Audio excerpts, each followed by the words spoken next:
Well, a lot of news, as always. Good news is there's no COVID news. No news on COVID is good news, as you can imagine. But there's a lot of flu news. So in UK, flu is rampant. Basically, they're saying up to 40% testing positive. Some have symptoms, some don't. So it sounds like we're also getting a ton of flu here. So if you haven't had your shot, I recommend you do. Now, that necessarily doesn't necessarily apply if you're young and healthy. So if you're young and healthy, you want to get a flu, be my guest, you're going to be fine. But anybody over 65, I think you should be getting a flu shot. Unless there is a particular contraindication, like you're seriously allergic to something in a flu shot. So that obviously would change the equation for you personally. So that's one big news in terms of that. The fact that there's no COVID news, as I said, is a good news. I don't have anything to add there. I don't have any updates on vaccines on COVID either. You all following what's going on politically, so it's kind of hard to say. There's a good chance that government will remove COVID from required vaccine, which will be a pretty complicated. It means insurances will stop covering it. Currently, the COVID shots sit at around $250. So hard to say. There are typically at least two COVID peaks, Randall. There's one seems to be in the winter, and then one sometime in closer to the summer. Um, Seemingly, this last year, the 2025, we've had both of those peaks milder than the year before. What will happen come next year, we'll have to live through that. We'll see. I expect that it's going to be not worse than last year. It does feel like that COVID gradually fading, and including the severity. So hopefully we will just simply live with this, just like we live with flu. So that's my anticipation. Now, if they remove the COVID vaccines, and you've heard this whole announcement that 10 children died from COVID shots and then multiple adults died from COVID shots. So, I'm not going to comment on politics here at all. That's just not what we do here. But I do anticipate they may try to move COVID from being covered. They may push it away from coverage. Again, it's all politics, it's all games. I mean, if that happens, we will deal with this, put it that way. I'm actually guessing if it does happen, they're going to have to lower the prices because no one's going to pay $250 a shot. I think they're going to have to come up with some kind of a much lower fee structure here because there's no reason why it should cost that much. I mean, a production costs like $1, I think, for each shot or $2. Like it's really cheap. They're obviously trying to rev up and charge a lot because they're claiming that, the development cost money. That's bullshit. Development was fully covered by US government. So there was no development costs for Moderna or Pfizer. But, politics aside, we'll have to see what the price is going to be. So that's all about that. Those of you who interested in the world of cannabis have seen what happened last night. So if you invested in cannabis, congratulations. The stocks have been up at least 30%, some of them up to 100%, given that yesterday Trump announced that they will officially move cannabis to Schedule 3 as soon as within a few weeks. So I think this is a little too optimistic. I think he's not realizing the hurdles he's going to face once he's going to try. But apparently there is a way to do that unilaterally without going through the Congress. So basically he's allowed to tell DEA that he would like them to do it regardless of what they return back to them. And so he could unilaterally push them to say, we will proceed without Congress approval on this. But even if he's going to ask Congress, this is one of the few things that there may be a pretty bilateral approval of this because there seems to be, it has been. Now, of course, there are critics, it's not without it, but the general census in a House and in a Congress that they will approve it if it goes to. So that's a little surprising. My expectation was they're not going to touch this. Again, I'm assuming it's all politics because, it's going to be seen by the public as a very supportive action. It will dramatically improve access to everybody. Now, obviously, it will improve access for the whole country. So even if the certain states have not legalized medical cannabis, moving it to Schedule 3 will make it instantly legal for every single patient in the country with the prescription from the doctor. That is the caveat that no one knows because there is no capacity to prescribe the cannabis, right? Because cannabis is not a drug, and FDA does not allow approval of any herbal products outside of research due to interesting dilemma that has purely regulatory mechanism. There's a dilemma of what's called consistency. So if you cannot prove that your batch of one drug to the next has less than 15% changes or differences, then you cannot approve the drug of any kind. It doesn't matter what you submit, and the cannabis can never have that. There's always variability, and it's always much larger than 15%. So there's no practical way of approving any herb by FDA. It's been set up on purpose politically long, long time ago so that no natural product ever gets approved by FDA for any reason. Even if you have a strong, clear evidence for efficacy, FDA cannot get involved. So how they're going to handle this, we will have to see. But I presume what will happen is there'll be special cannabis pharmacies. The dispensaries simply will turn into cannabis pharmacies. There will be a standard prescription by a doctor that can only be obtained from pharmacies. I also pretty clearly expect that some pharmacy is going to say, oh, that's a great money making. Let's get it into the pharmacies as well. Oh yeah, it's a total big pharma control of the FDA. It's been like this forever. There is a path to approve herbals through the FDA, but you can only approve one batch. And so obviously that makes no sense from practical financial perspective. I have been involved in one FDA approval process during COVID. A friend of mine in California was getting mushrooms mix, Japanese mushrooms mix for immune system approved by FDA for a study. So I've been following. I mean, I wasn't involved, like I wasn't part of that study, but I communicated with him quite a bit, and I remember the stories he was telling me was pretty entertaining. Wasn't that expensive. It was also good. So, price is not necessarily an issue. The issue is capacity. FDA also has a pretty low capacity in general, so getting stuff like this done takes a lot of time and effort. So that's another interesting news. So Janet and I record a wonderful podcast. I think it was last Friday. So I'm gonna, Janet, if you have a sec, I'm gonna give the YouTube link. If you don't mind, give the link to the Spotify or whatever you prefer. So if you guys want to take a look. So this is about C15. This is our second podcast with the company's founder, Stephanie Venn Watson, a wonderful, wonderful researcher, and well, now she's also a veterinarian actually. So she worked first on dolphins, and then the whole story of discovering of this molecule called C15 became pretty incredible. C15 is an essential fat. Everybody should be eating it with dairy. If you're low, which can be tested with the test NutriVal, or there are probably some other tests that can assess fatty acids analysis. So if you're low, you should be taking it, because if you're not eating dairy, you could be low. And that may be one of the reasons why strict vegetarianism has never been shown to prolong life. I actually would not be surprised if in the long run we're going to prove that you can simply supplement C15 to the vegans who don't consume any dairy, and that potentially could solve one of the interesting dilemmas. Of course, there are also other dilemmas with veganism like B12 protein, but again, all of those things are solvable. So check it out. One of the biggest take for me from this podcast was that it looks like that currently C15 is the only molecule that can regulate cannabinoid tone in dementia. I think I may have mentioned that every patient with Alzheimer's loses production of internal cannabis, internal marijuana, and that is one of the key pathological features of advanced Alzheimer's disease, and that's why it's hard to treat, and there's not a single treatment that can do that. But point being is that if somebody does have Alzheimer's, basically they should be all taking C15 because it's the only molecule currently available on the market that will down-regulate disturbance of internal endocannabinoid tone. No, not everybody, Cecile, should be taking it, only those who have low level.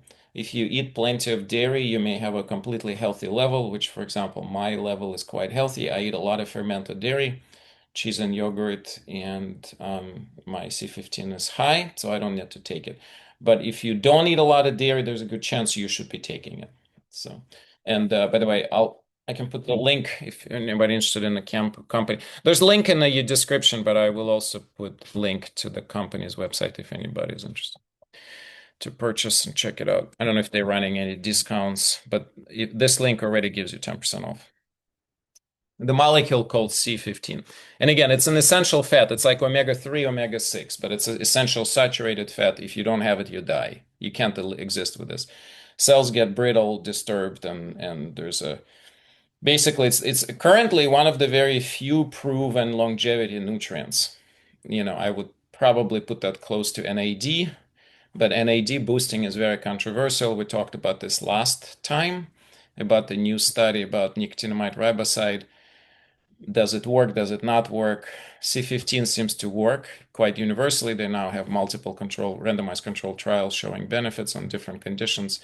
I expect in an upcoming few years we'll have a lot more. So you can be up in front of the new developments here with this. So check it out. A podcast is really interesting. I think we went a little bit off kilt. Thank God is Janet there. She's always brings me back to earth because I can go in a territory that's not necessarily interesting for general public, but that's me. I'm geek. I'm too geeky about stuff like this. But I think Janet, I think we did well, right? I hope we did. Well, you guys can be a judge of it. If you don't like something, please speak up. By the way, if you like YouTube and you're gonna watch this in because there's video on there, please leave a comments and subscribe. That helps the channel and it also helps you to follow all the developments. All right, we're at 2:15. Let's do some questions as usual. And Janet, what time do you want me to go to? 2:30? Think, right? Alyson, is half an hour good for you? Okay. All right, let's do that. Yeah, so by the way, this is a second podcast. The first podcast we kind of were testing the waters. By the way, after first podcast, we jumped and finished and did a study. We just finished the study, and the study is showing that in our patients, I think I can say that, even though it's not published yet, but it's kind of it's going to be quickly common knowledge, so I can give you a general preview of the result. But in essence, about 30% of all the patients at CIM are deficient in C15, which is very consistent with what they're observing across any kind of clinic that serves chronic patients with chronic illnesses. So it makes perfect sense. I think in general population, we're probably going to have a somewhat lower risk, especially in younger population. And as I said, if somebody eats good amount of dairy, they're probably not going to be deficient. And also deficiency is an interesting word here. We don't know, we don't know what should be the optimal dose or optimal intake of C15. It's a similar issue. It took a long time before we learned that omega-3 dosing is quite wide, and also the benefit of omega-3 dosing is not all that straightforward. You don't want to take too much, you don't want to take too little. There is a dietary sources, and then of course there's a supplemental sources, etc. So yes, dairy is inflammatory if you drink milk. Dairy is not inflammatory if you consume fermented dairy. Remember, this is an important point. The fermented dairy has most of the caseins modified due to the process of fermentation. They're different, so they're not as pro-inflammatory, unless you have allergies to dairy. Now, if you have an allergies to dairy, the bets are off because you may have a strong allergic reaction to dairy. That's different. That is not a pro-inflammatory impact. It's just an allergic reaction, which is always an inflammatory reaction, no matter what the substance is. But the dairy itself in a fermented state does not seem to induce a lot of inflammation. Similarly, if you like consuming whey protein, it's very anti-inflammatory. So cows figured it out. There's a protein that induces inflammatory reaction, and then there's a protein that reduces inflammatory reaction. So caseins versus whey. So when you have a product that is more whey, less caseins, you tend to have a more anti-inflammatory impact and reverse. Now, if you buy regular milk, there's going to be no whey. Most of it is going to be gone because the moment process of sterilization occurs, it destroys the whey protein, whether it's a radiation or the heating or whatever they're doing to the milk. Now, high quality dairy products often on purpose process the milk in a way that preserves some whey. So that's quite important. That's why traditionally, if you were consuming milk in other country, not in America, that was straight from the cow and that it was naturally fermented, that's going to be very high in whey protein. It's not the same in America.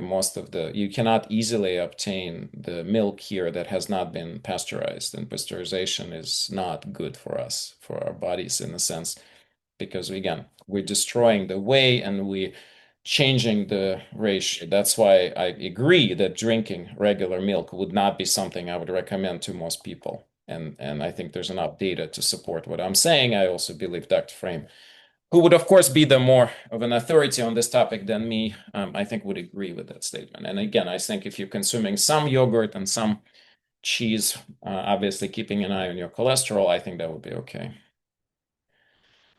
All right. Thanks, Janet, for detailed additional information.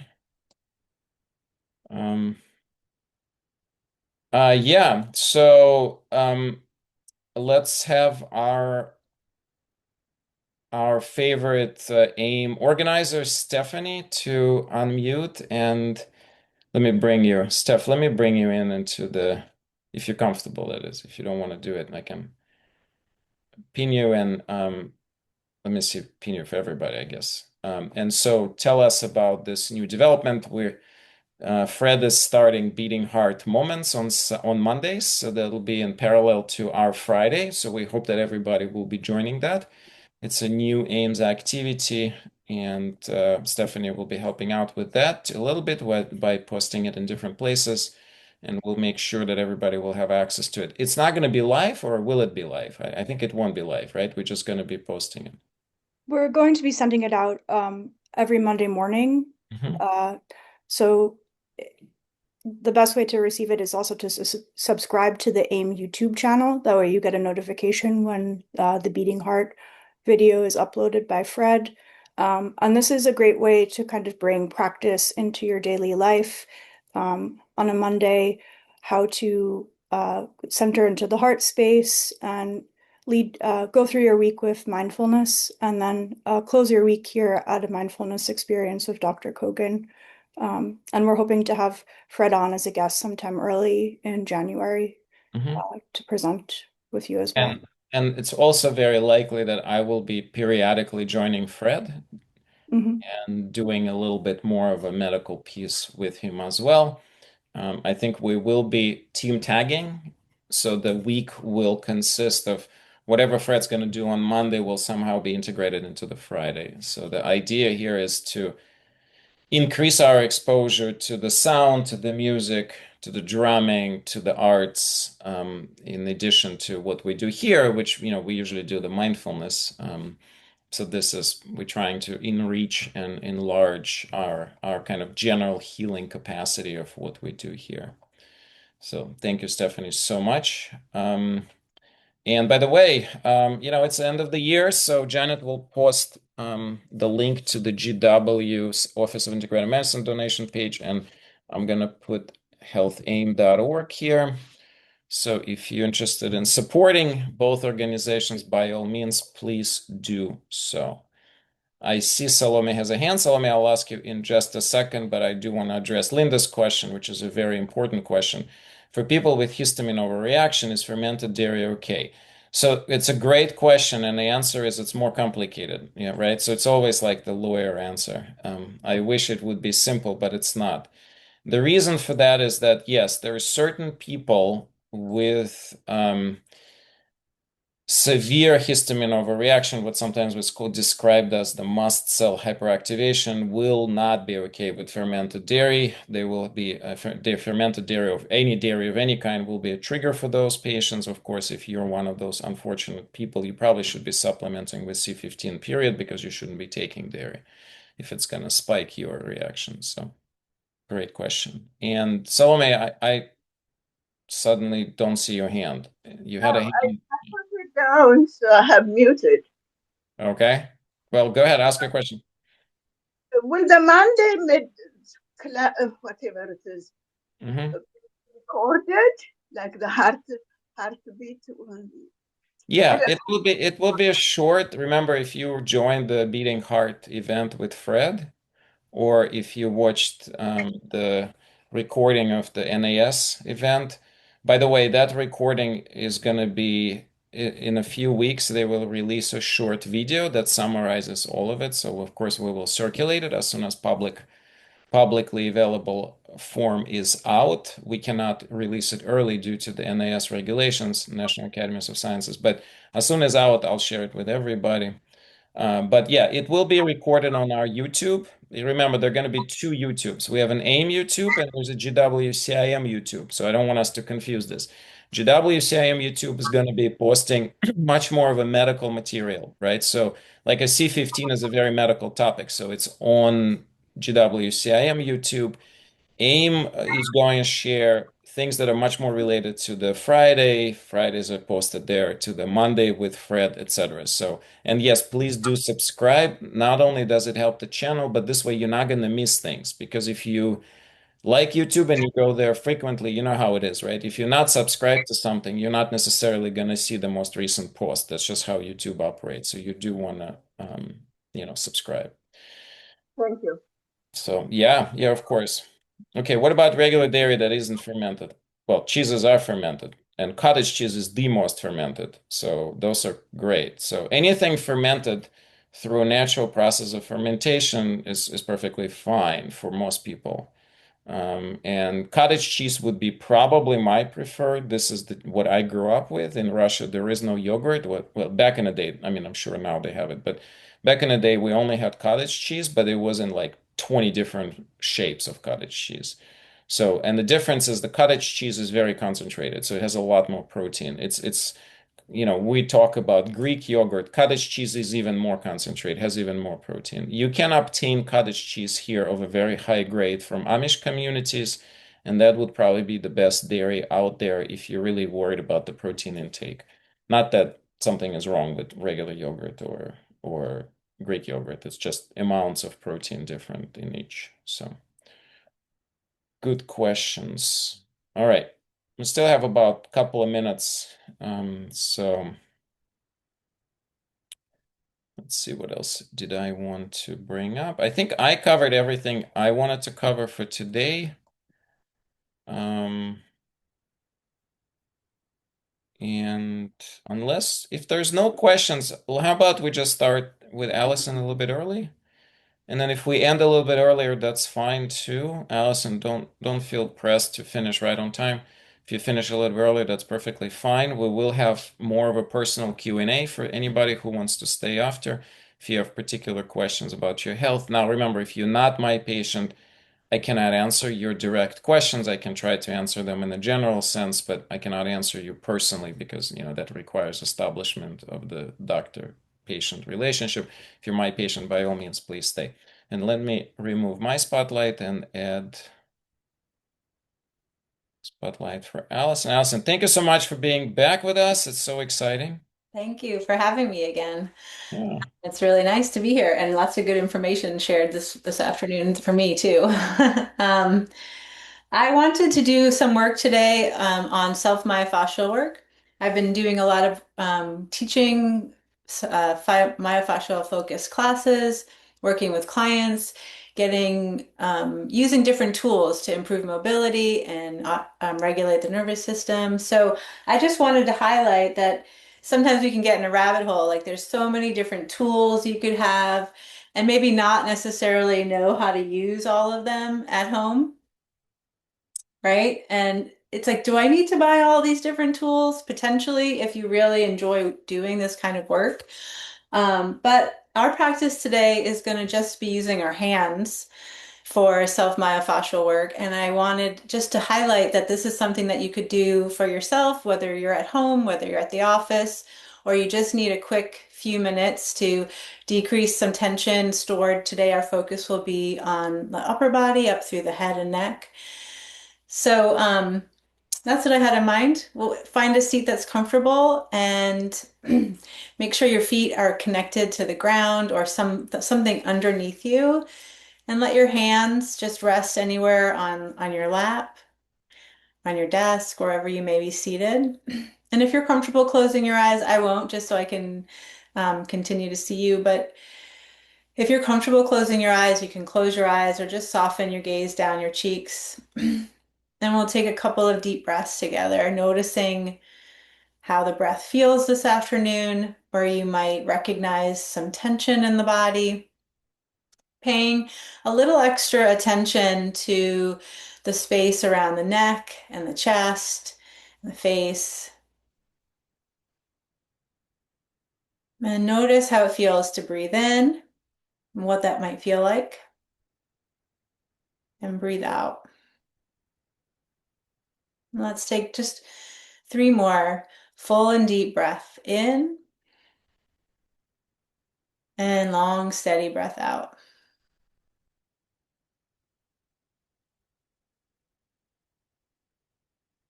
And breathe in, notice how that feels, where you feel the breath most prominently in your body.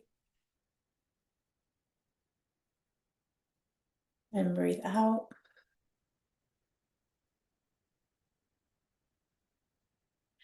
Now we'll add just a little bit of movement of the shoulder blades. So when you inhale, shrug the shoulders up towards your ears. And as you exhale, slide them back and down. Inhale, elevate the shoulders. Exhale, slide them back and down. And one more time, breathe in. And breathe out. Notice how much movement you felt in the shoulder blades, how much space you have along the sides of the neck, what the face and the jaw feel like. Now we'll start exploring, let's start together on the right hand. So we'll start using our left thumb right in the thumb pad of the right. If you are someone that uses or types a lot or uses your phone or sits at a desk, this is a nice way. We're just doing some mild pressure right into the thumb mound, and I'm making little circles to massage right into that dense area there. And if you happen to come up on a spot that feels a little extra tender, you might pause and keep the thumb right in this place. And then that right thumb, just start to wiggle it, move it around in different directions.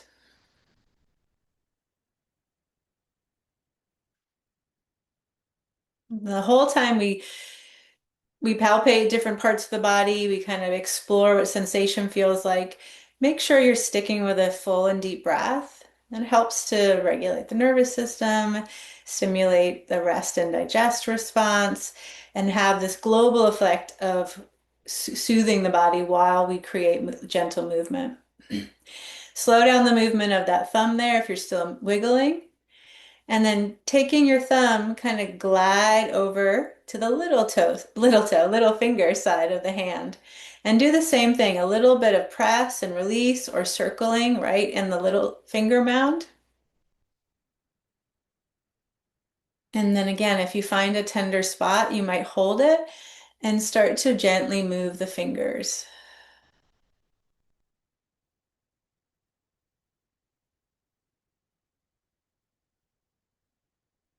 And then slow down the movement, and we'll take your left thumb right into the center of the right palm, and we'll just do one more spot there. Kind of press and release, or gently circle and massage. And then just like the other 2 spots, if you find a spot that's a little extra tender, stick with it, and then make a little fist, a little gentle fist, and then extend the fingers.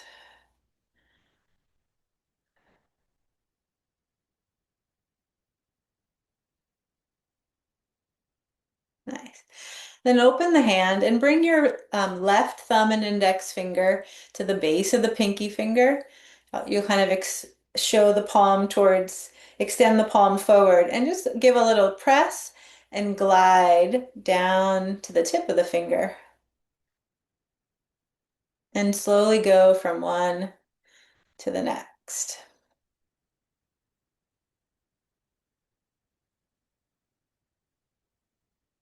Noticing how it feels. If the breath changes at all when you start to explore areas of increased tenderness, what it might feel like just to deepen, continue to deepen the breath, and then get to the thumb and gently massage down to the tip of the thumb. Nice. When that's done, open and close the hand a few times. And then we'll move up towards the elbow. I'm going to take my sweater off just so you can see on my arm where I'm working. We will come up like a kind of like a lobster claw with the left hand, and we'll take our fingers to the meaty part of the forearm just below the elbow. And you'll notice my thumb is on the inside of the elbow, just on the underside of the arm. And so what I'm doing is applying a little pressure here, a little squeeze, gentle squeeze, and then rotating. So come back, a little squeeze, and then rotate, and then squeeze and rotate.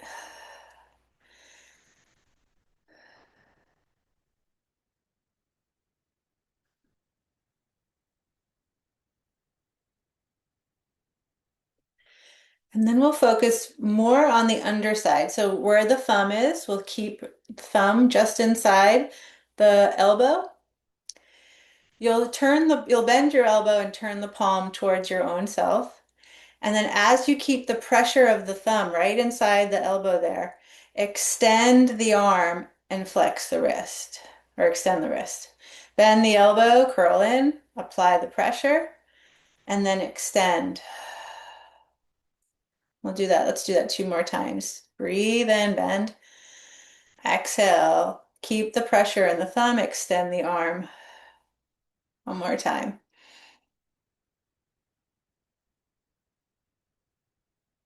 Nice. Keep that extension and then just move the hand around a few times. Nice. Come over to the other side, the hairy side of the forearm. Make that lobster claw again and hold the pressure. The palm of your hand will face you as you apply a little grip here, and then turn the palm away. And then turn the palm to you, a little grab of the forearm, and then turn the palm away. 1 more like that. Nice. Take your 2 hands together. So left on the bottom, right here's the collarbone. So right below the collarbone, pin the chest area there with 2 hands. Then pull down lightly. Sit up tall on your inhale.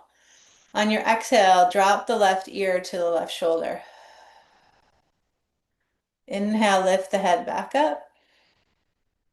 And then exhale, same thing, left ear to shoulder. 1 more like that.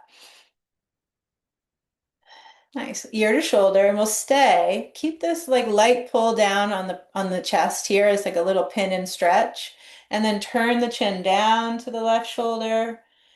Turn the gaze up a little bit. Just breathing into the side of the neck.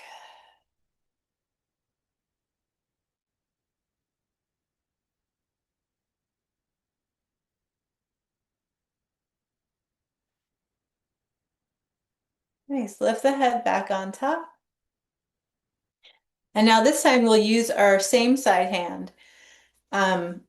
Actually, we won't. Sorry, I lied. The left hand will come right underneath the collarbone, and we'll use our fingers here. Like they're going to just kind of stay right under the collarbone and press and walk out towards the shoulder. And then they'll come back in again, and we'll walk, kind of apply a little pressure, walk slowly out towards the shoulder. Usually once you get towards just under the armpit, there's a little spot of tenderness. We'll try that 1 more time, just a gentle walk out. And then just as you get to about the armpit, you might, if you feel some tenderness, stay on that spot. If you're not quite feeling anything, that's okay. Just stick with a little light pressure here. And then that right arm can lift up and out to the side a few times.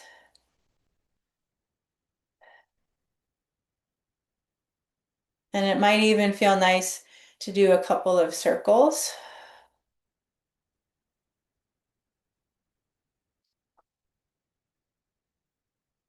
Nice.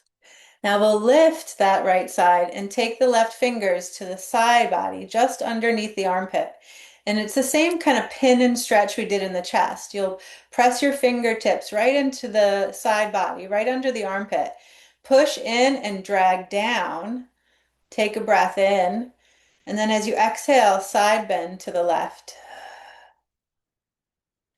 When you inhale, come up and walk your fingers down just like maybe a half inch or so, and then pin and drag down. And exhale, side bend. One more time, come up, walk your fingers down. You'll be about mid ribs here on the side. Push in, drag down, take a breath in, and then exhale, side bend. Nice. Come on back up. Now we'll use the same side hand. So I'm going to bend my right elbow and drop my thumb right into the upper trap. So that big meaty area right at the bottom of the neck. If holding your arm in this way doesn't feel good, you can go back to using the left hand to do that pin and stretch. So the thumb first, the right side thumb, if your elbow's bent, drag, just kind of gives a light press down into the upper traps. The back of my hand is just resting at the back of my neck. And we'll take a deep breath in. And then on your exhale, again, left ear to shoulder. When you inhale, bring the head back up. Take the thumb up about like a half inch.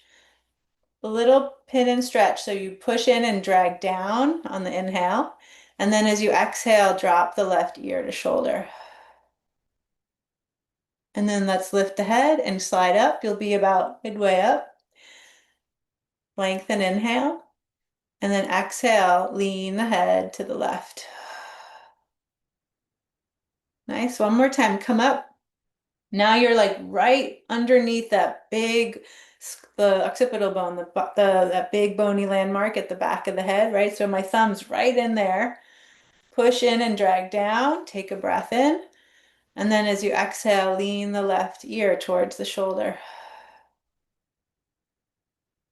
Nice. Come on back up. One more time in that spot. Exhale, tip. Nice. Lift the head.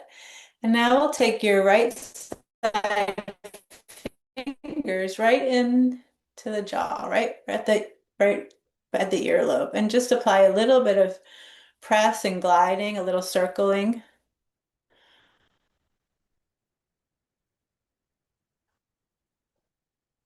And then maybe open and close the mouth a few times.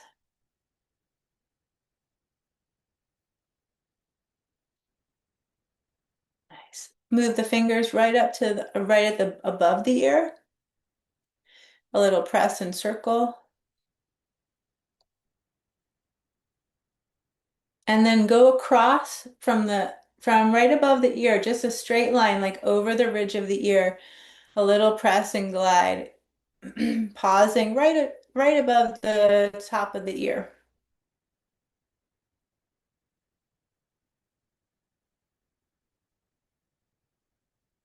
Nice. And then one other spot right at the temple.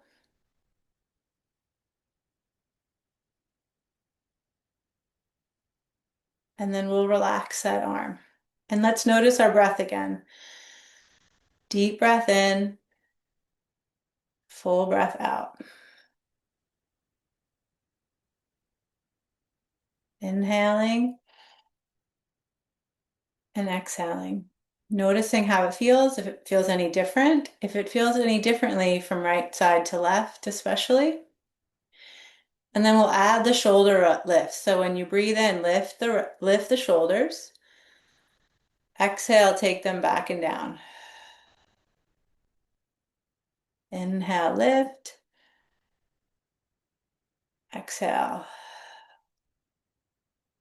Notice if there's more movement, any more ease on the one side that we completed already compared to the other side. One more time, breath in and out. Now let's try the left side. So the right thumb will go right into the left thumb mound. And we'll just start with a little bit of self-massage. It can be a compression, like a press and release, or you can start to roll or glide right in there.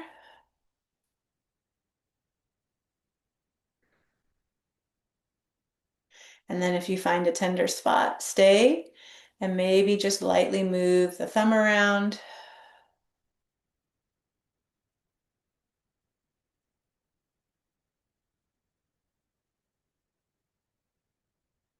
Nice. And then we'll take the thumb over to the pinky side mound and we'll do the same thing, a little bit of press and release, a little bit of gliding or circling.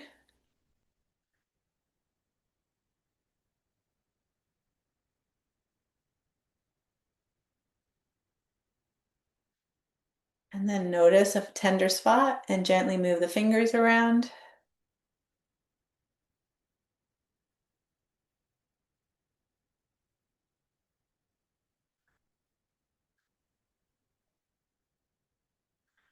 Nice. Take the thumb right into the center of the palm there and do the same thing. A little press, a little circle, a little glide.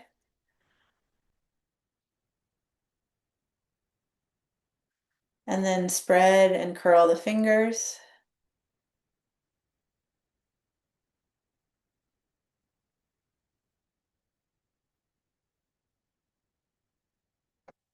Nice.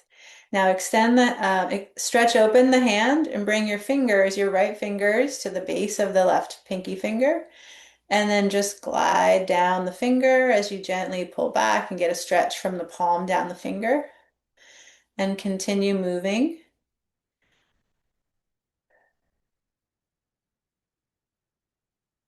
Noticing how each finger might feel a little different, how it might feel differently in the forearm, even up into the elbow area.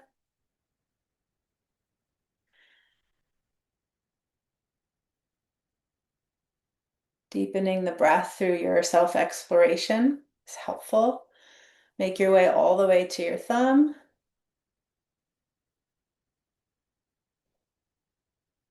Nice. And then we'll just open and close the hand a few times, circle the wrist.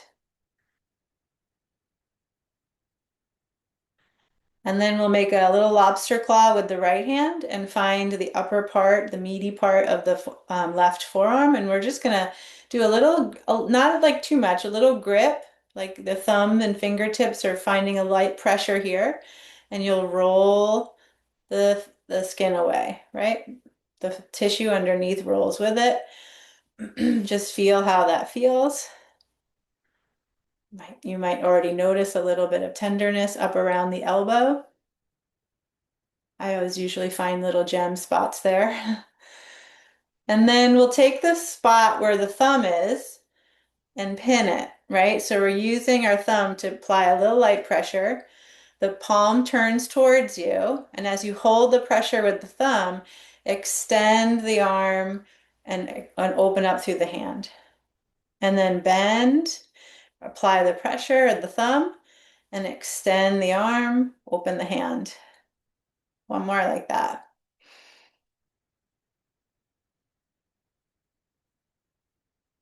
Nice.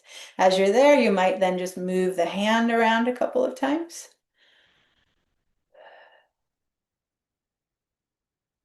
And then we'll come back to the top side of the forearm. So the palm will face you. You'll add that little grip claw with the fingers and the thumb, and then turn the palm away.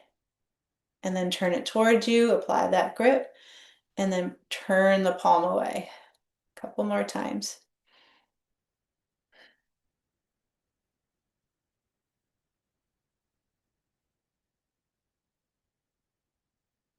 Nice. All right, let's take our hand. So now the right hand goes to the front of the chest, just below the collarbone. Left hand on top, push in a little bit and drag down to stretch this chest. Sit up tall, breathe in. And then on your exhale, right ear to shoulder. Inhale to lift the head up. Exhale, right ear to shoulder. One more time like that. Nice, right ear to shoulder. And then stay there and explore turning the chin down to the shoulder, turning up, One more time.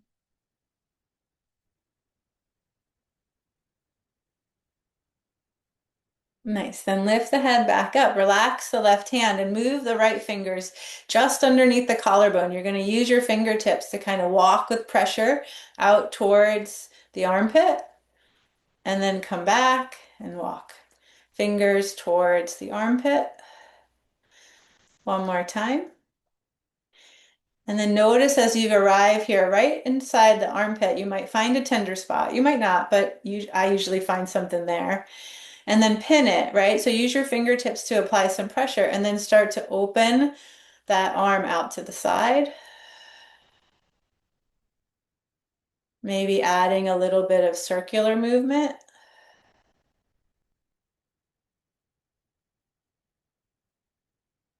Nice. And then we'll lift that arm up and now take these right fingers to just on the side body, just outside, just under the armpit. You'll pin with your fingers, drag down. That's your breath in. And then as you exhale, side bend the other way. Inhale, come up and walk your fingers down about an inch or so, a little press and pull, and then exhale, side bend.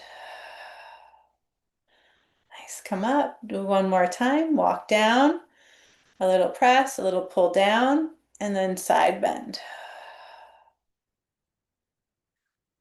Nice, come on back up.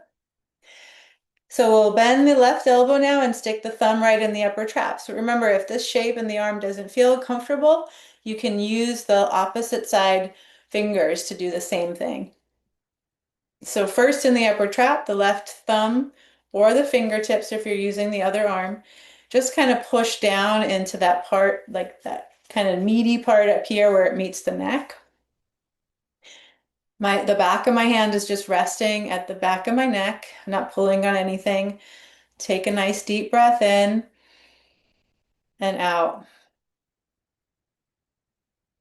Now we'll add a little bit of lean to the other side. So breathe in again.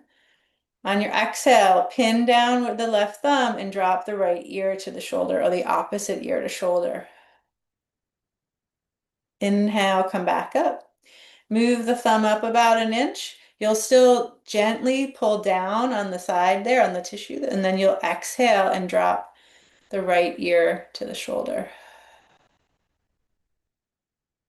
And then sit up. Come about halfway up the neck there. My thumb's pushing lightly in and down. And then I'm going to drop the opposite ear to the shoulder. And then we'll come right up underneath the base of the skull there. Usually a tender spot, a little push down with the thumb, and then exhale, opposite ear to shoulder. Inhale up one more time in that spot. Opposite ear to shoulder on the breath out.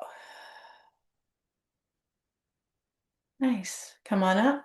Let's take our fingers right into the jaw, right where at the bottom of the earlobe there, and apply a little movement. It could be press and release. It could be circle, light circles.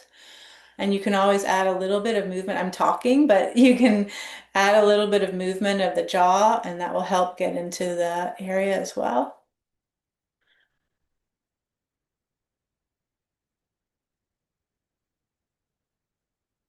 Nice. And then let's take the fingers right at the temple, right? So right at about in line, not at the temple, we're right above the ear, or not yet at the temple, right above the ear, a little press and glide. And then trace a little line with the gliding right above the rim of the ear.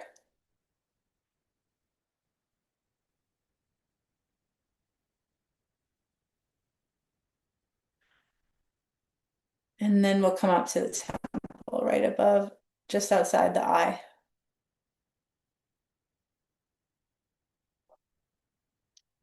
So we'll do both sides together now to complete, just so that, both sides of the head and neck feel kind of good together. So we will take anything, either finger. I like to use my middle fingers. You could use your index fingers. Glide from the inside of the eyebrow up to the hairline, and then down towards the ear, and out that line that we did right above the ear. And then we'll do that 2 more times. So we'll come back to the inner eyebrow, a light press, glide up to the hairline, come back down above the ear, and work your way out. One more time. Follow from the eyebrow line up to the hairline, down towards the ear, and out.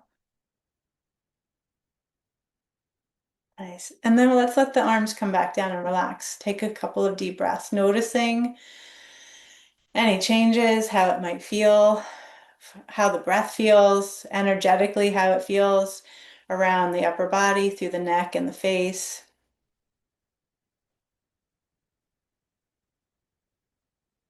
And then let's finish with some shoulder movements, noticing if you can recall how it felt when you first did them. Use your breath in to lift the shoulders. Exhale, take them back and down. Inhale to lift the shoulders. Exhale, back and down. One more time.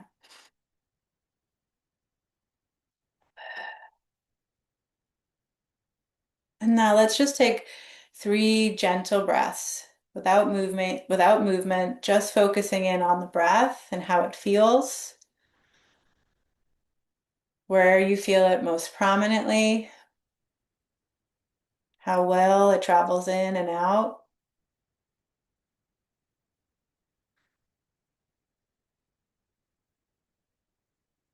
And acknowledge how a simple, short, simple practice just with our own hands, our own awareness, our own self-study can create some meaningful change. If you're feeling extra tension or stress, especially around the neck and the face, it can have a meaningful impact to just include something simple like this in the middle of your day. I hope you feel good. Thanks for having me again.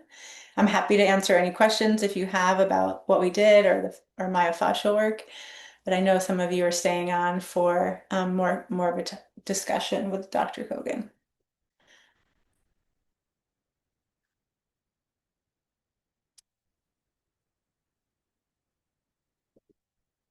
You're welcome. You're welcome very much.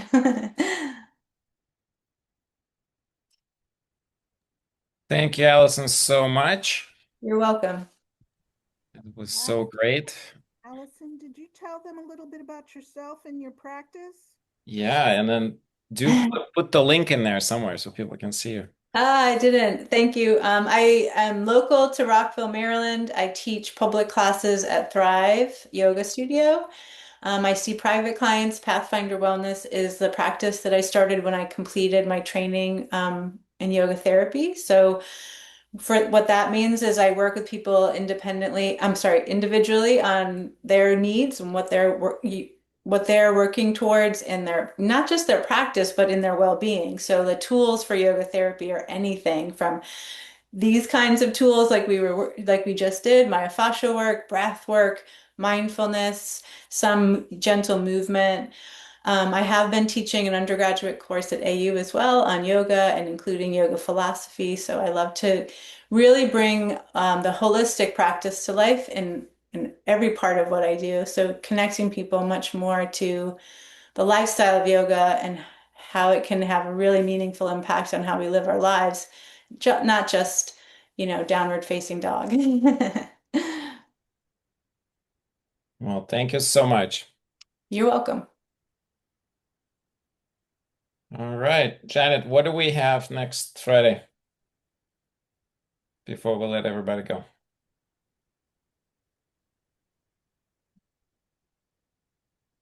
Okay, next week we have our board member, Safia MacArthur. She's a naturopathic doctor and licensed acupuncturist. She'll be presenting about her work and who's doing the mind body. So I'm sure she's gonna be doing the wellness talk. Maybe she's doing both. She's doing both. Okay, great. So please do direct questions to her. She's very well trained.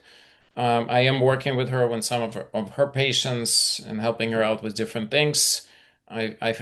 She has my full confidence that if you have any COVID questions, she'll be great to answer them. And I will see you all on January 9th. Have a wonderful, wonderful holidays and stay warm. It's going to get cold.